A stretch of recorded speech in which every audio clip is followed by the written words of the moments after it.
lokacin kashe fitiloli ya yi.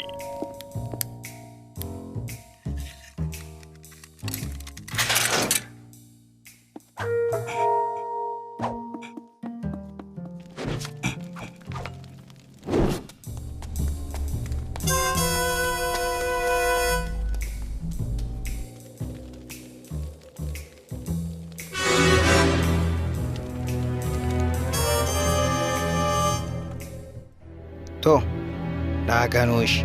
Ka tsaya ɗan garba, ko in saki karen. Haka ne, na tafi. Wai ho ho!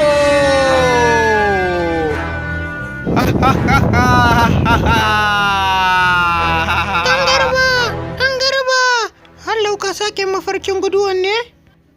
Wayo! Amma mafarki ne mai daɗi, har na samu hanya ta sirri. Amma mafarki ba gaskiya ne ba. Haka ne amma fa.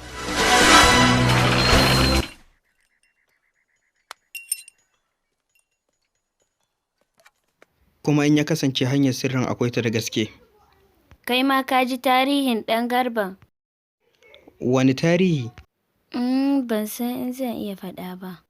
Amma ina so in faɗi tarihin. Yana magana akan wanda ya fara ba da umarni a gidan yaro na Lord Demot. Tarihi yana cewa hanyar sirri a ƙasan gidan yaron. Tara in an kamo shi iya karɓar cin hanci da rashawa ya gudu daga nan. Amma tarihin sirri ne ba zan iya faɗa ba. Irin mafarki na kenan, ina ji mafarki na da gaske ne, daidai ne. Kuma ina yake wajen nan ɗan garba? Wannan mai sauƙi ne sosai. Fitiloli, kaso, matattakala, kuma da kai. Kun gane, ku rubuta duk abin da nake cewa ina barci. Lokacin barci ya yi. Daga yana to zan fara. Kai, wayo, me wannan yake motsi? Wayo! Haɗin kauri na mai daɗi. Wayo!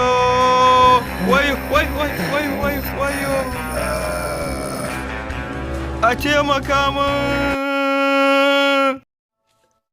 Kuma yanzu me aka samu? Ka faɗi wash kash ash wayo. Kuma sai ka ce wai ku ha. Ban yi mafarkin hanyar sirrin ba.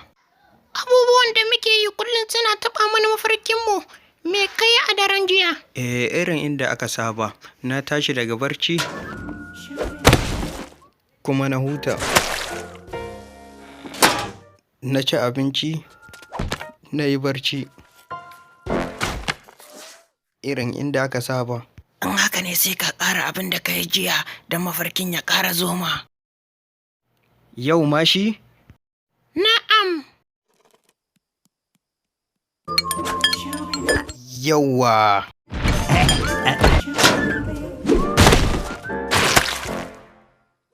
Na koma duniyar mafarki. Fitila, kaso, matattakala, kuma da kai? Ɗan garba, wannan wani irin kaya ne a jikinka? Na maƙale a matattakala, ban ga sauran mafarkin ba dukan shi. Ka sake komawa ɗan garba. Ba zan inda aikin nan na ba kullum. Fitila, kaso, matattakala, kuma da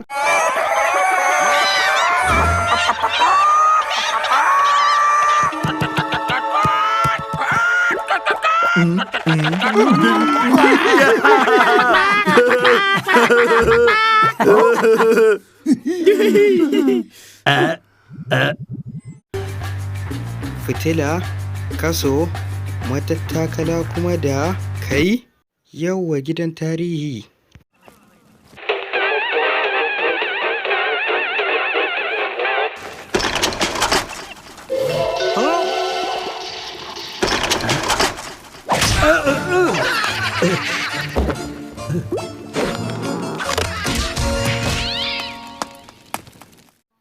Wayo, gunki, ga makullin hanyar sirrin.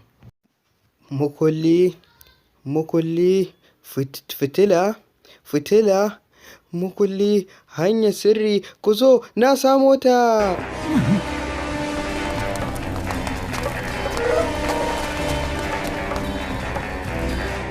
Yawwa, Lord Mod. Na gode ma ɗan Garba a tiririn amma... Hakan ya nuna gumki shine kofar hita. Kawai yanzu abin da zan yi shine in yi... Ka tsaya ɗan Garba ko in saki karen yanzu. Haka ne, sai mun ƙara haɗuwa.